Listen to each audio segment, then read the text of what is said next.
Halo teman-teman, jadi kelompok kami akan mendatangi salah satu pengrajin sandal yang ada di daerah Cibaduyut, Kabupaten Bandung. Nah, daripada lama-lama ya untuk openingnya, kita langsung aja lanjut ke proses wawancara yang akan dilakukan oleh rekan-rekan kami. Cekidot.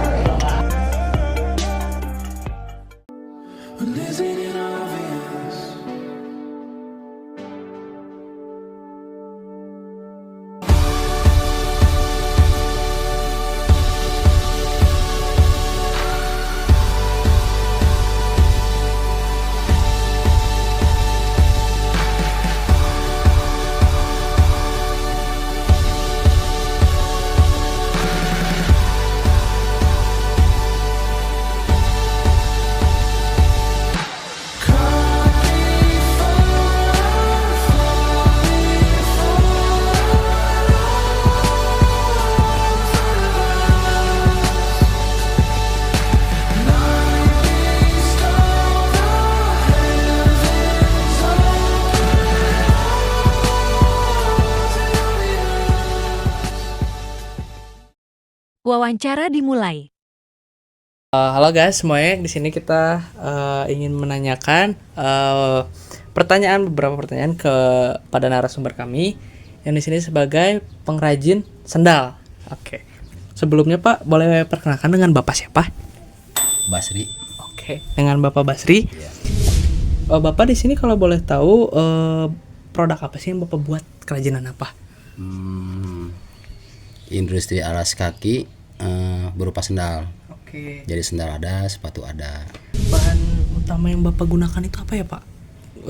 Misalkan kan ada yang dari karet tuh Pak sendal, ada yang dari spon juga.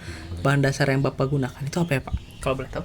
Kalau bahan dasar yang digunakan itu jenisnya jenis sol TVR, jadi jarang pakai karet. Mengapa Bapak memilih sol TVR ini dibanding karet gitu Pak? Apakah dari ketahanannya atau dari lainnya gitu? Boleh dijelasin Pak? Kita ngambil sol dari jenis TVR, satu dari kualitas juga bagus dibanding karet. Kalau harga sih ya relatif ya. Iya betul. Dibanding karet juga ada yang mahal, ada juga yang murah. Terus dari pengerjaannya juga kalau kita pakai bahan dasar solnya yang jenis TPR yang jadi itu lebih cepat gitu dibanding karet. Ya, kenapa Bapak atau enggak dari siapa sih Pak Bapak pengen membuat pengrajin sendal seperti ini Pak, kalau boleh tahu Pak? Kalau ide itu nggak ada ya. Kebetulan dulunya saya kan pengrajin juga. Jadi ada niatan buat bikin produksi sendiri.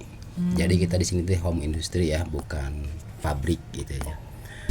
Kalau misalkan boleh tahu tuh Pak, Bapak sebelumnya itu apakah Bapak punya latar belakang kerja di toko sepatu, ataukah Bapak hanya kayak apa ya, merintis dari awal yang kayak punya ide, bukan ide tadi kan Bapak bilang udah sering gitu kan Pak. Apakah Bapak sebelumnya pernah di toko sepatu atau yang lainnya gitu Pak? Sebelumnya saya kerja di toko sepatu jadi SPG belum pernah, cuman dulunya kan saya pengrajin. Jadi kita belajar dari nol, ngikutin sepuh dulu. Jadi kalau ke sekolah mah kita belajar lah gitu ya. Jadi nimba ilmu dari mereka. Setelah saya bisa cara proses pembuatannya, nah disitulah kita ada niatan untuk bikin produksi sendiri gitu. Nah, di sini saya agak sedikit penasaran nih Pak. Kapan sih Bapak mulai atau merintis usaha sendal ini, dari tahun berapa gitu Pak? Kalau merintis usaha sendal ini saya dari tahun 1996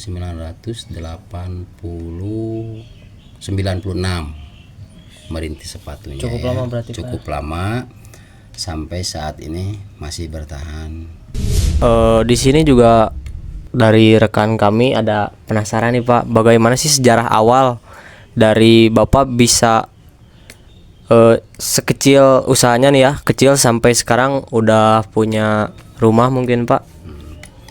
Oke, kalau dibilang merintis itu ya dari nol, intinya kita tekun, kerja ulet, sabar. Jadi yang awalnya kita dari usaha kecil bisa meningkat jadi besar ya keuletan kita sendiri. 1 tahun sabar, intinya mau bekerja keras gitu. Ada tantangan tersendiri nggak Pak dari membuat sendal ini Pak? Setiap usaha itu ada tantangannya. Nggak di bidang apa aja semua itu ada tantangannya, pasti jatuh bangunnya ada, bangkrutnya aja ada, naik turunnya, namanya wira swasta itu kan ada naik turunnya kan ya. Ya disitulah tantangannya. Berapa penghasilan Bapak dalam 1 hari ini? Dalam 1 hari setelah membuat kerajinan sendal? Kalau penghasilan tuh kita dihitungnya nggak 1 hari ya, kita dihitungnya per bulan. Jadi dihitung rata-ratanya selama 1 bulan penghasilan saya itu di 5 juta. Nah, itu bersih ya. Itu bersih. Bersih di 5 juta 1 bulan. Selama 1 bulan itu tergantung order yang masuk. Gitu.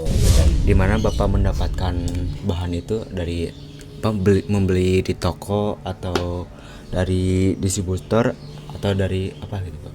Oh iya. Kalau untuk bahan bakunya itu dibeli di toko juga ada ya di wilayah Cibaduyut. Terus di agen distributor juga ada. Nah, kebetulan saya kebanyakan pakai itu bahan ini di distributor. Jadi jarang di Cibaduyut karena ada agen-agen tertentu yang supply bahan ke kami gitu. Oke, jadi gimana tuh tadi keseruan kami dalam berbincang dengan salah satu pengrajin sandal yang ada di daerah Cibaduyut, yaitu Pak Basri. Nah, ya mungkin kami berharap bagi kalian yang menonton video ini agar kalian itu lebih care gitu dengan pengrajin-pengrajin yang ada di sekitar kita, agar kalian lebih memperhatikan para pengrajin yang masih berbasis tradisional dalam proses pembuatannya. Jadi agar mereka juga tidak punah gitu seiring perkembangan zaman. Oke, terima kasih yang sudah nonton sampai akhir. Ya, semoga sehat selalu dan bye bye.